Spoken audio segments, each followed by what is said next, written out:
I'm Emmanuel and welcome to my workbench.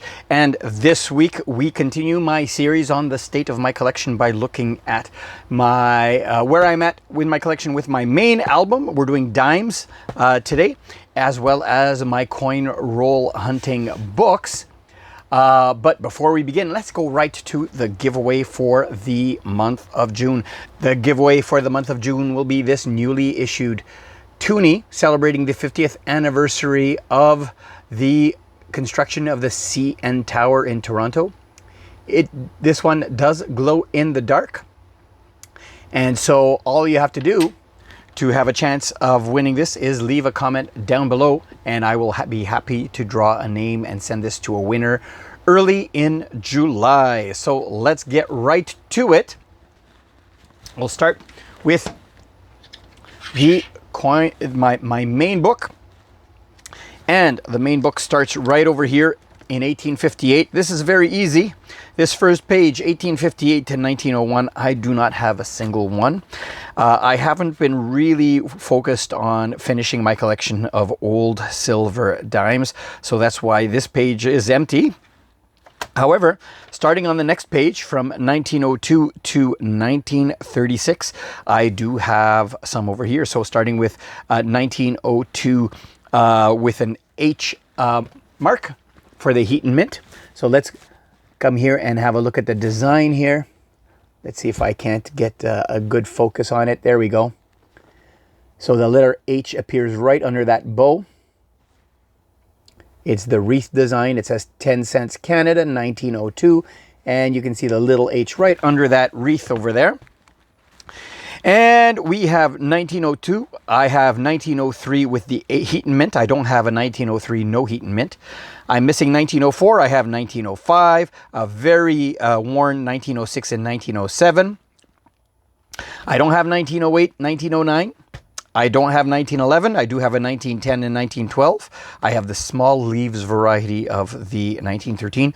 Once again, in my previous video, I said I try to collect one from each date and not necessarily each variety. So that's why I probably don't have that one there. Then I have all of them all the way to 1920. 1920 is the next one I'm missing. Then 1932 over here, 1934, 1935, and then there's a 1936 with a dot under the wreath. I have a duplicate over here let me see, is this a duplicate or is this a dime? Let me look off camera here. Yeah, you can see over here, this dime is so worn, even under a microscope, you can't tell what date it is. So that one is a no date, a slick 19... a slick dime. It does have George V on the obverse, so we know the date range for this one. So that one is a slick one that I don't know the date. I do have a 1956 dot, which is a variety that I found over here. This one is the more traditional design with the blue nose on it. Whoops, I just hit my microphone here. With the blue nose here, I didn't have a space for the 1956 dot variety, so I put it in this empty spot that it had over there. But let's have a look at these obverses. Starting over here, we have very, very slick obverses of, let me see if I can minimize the reflection there. Here we go. This is King Edward the 7th right over here. Do I have a better obverse for King Edward the 7th? I do not. They're all quite slick. Probably this is my best one that I have. There we go. And then it goes right into George the 5th. Let me get a good shot of this one over here. Very cool. George V. Throughout all of these, of course, 1956 here features a Queen Elizabeth with the laureate portrait. On to the next page. This is 1937 all the way to the 1967 centennial. And so I'm missing 1937. I have 1938 all the way to 1947. I am missing 1948. And there's an empty spot over here, and we got the 1953 shoulder fold, no shoulder fold, all the way down to 1967 with the mackerel over here. I have a really BU looking 1958 here. This is really, really good condition. And the silver continued till 1968, which is on the next page over here, where we have 1968. There's two varieties. There is the Ottawa mint and the Philadelphia mint, and the varieties are only told by the type of reading used on the edge of the coin. So let's have a quick look at these one here. Let's start with the 1958, which is a BU here. Let me get the brightness down. There we go. That's the traditional design that we're all familiar with. Again, with the autofocus here and the auto brightness. And of course, we have the mackerel right here, which we're familiar with for the Canadian Centennial. All of these here, the first ones all feature King George VI over here. Let's see here if I can't. There we go. King George VI, and then starting in 1953 over here, this is where we have Queen Elizabeth II in the laureate portrait.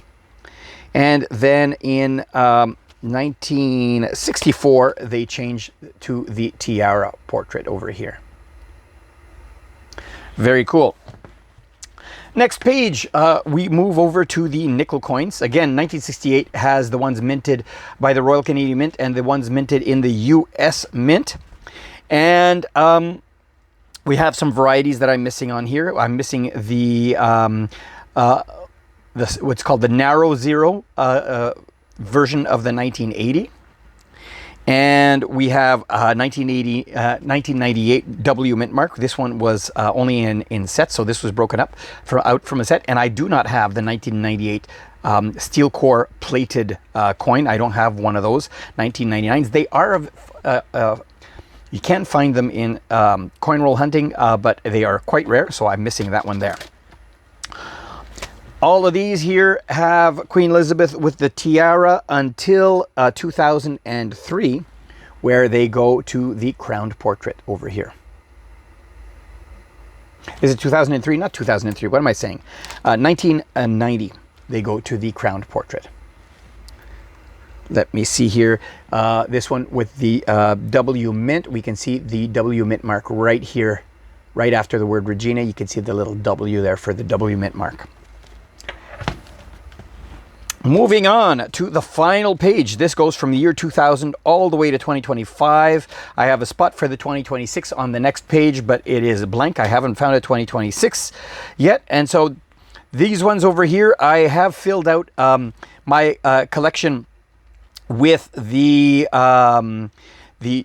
NIFC WP Winnipeg mint mark over here, as well as there is the curved 7 2007 that was only in sets. So this one over here is the digit on the number 7 is curved as opposed to a straight 7 like this. It's more like the bottom of the 7 is curved, so it kind of looks like a 7 like this instead of like a 7 like that.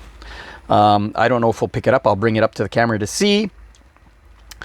I also have a 2017 that I found coin roll hunting with the, this is a low mintage one with the blue nose, because the commemorative is the standard circulating one over here. And of course for 2021, when they printed out this album, they didn't know that 2021 would have some commemorative. So I have the two 2021 commemoratives here. This goes from 22 to 21 and back to 23 over here.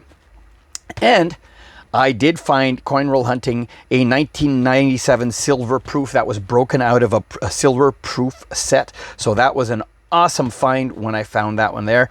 I was really excited. At first I thought it was a weird coin, and if you ever coin roll hunt and find a coin that kind of looks weird, have a second look at it, because it might be something different. And so this one here, I grabbed my magnet, and sure enough, it was not magnetic. And when I weighed it, it matched the weight in my reference book for the silver version of the coin. So I was really excited when I found this one.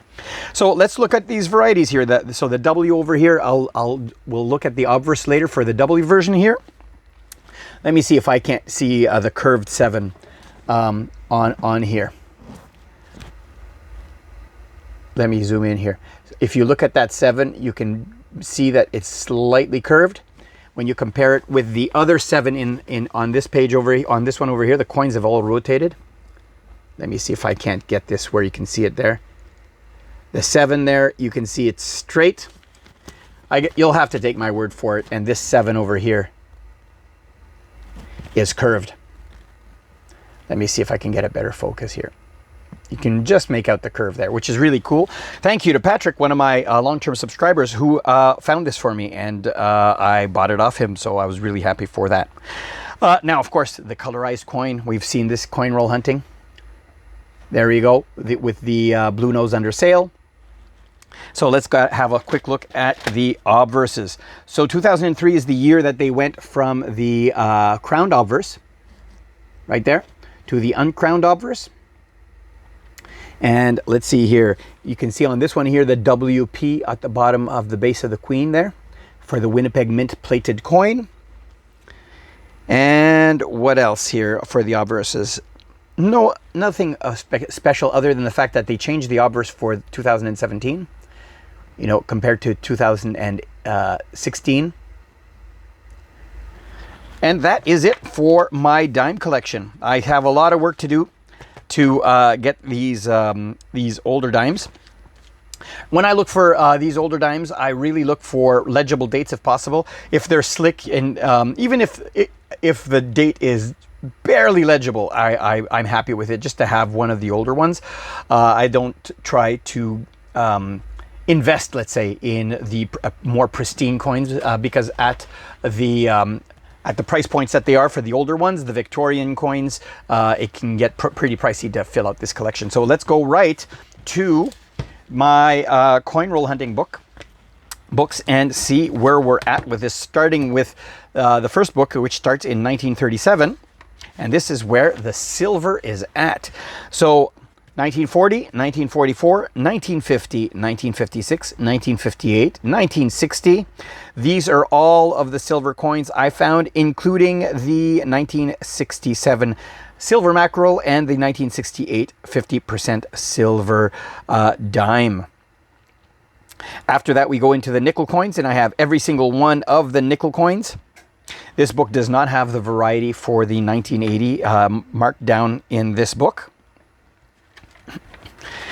And then moving on to the 1990s to the present. And that is it over here. This is complete as well for the coin, other than, of course, the 2026, which is missing as well. And that very quickly is the state of my dime collection. I think this was a shorter video than previous videos. Tune in next week for my quarter albums. I hope you enjoyed this video. If you did, I always appreciate a thumbs up. And if you haven't already, click on my logo over here to subscribe. Here is a video that might be of interest to you, as well as a playlist of other dime coin roll hunts. Until next time, thanks for watching.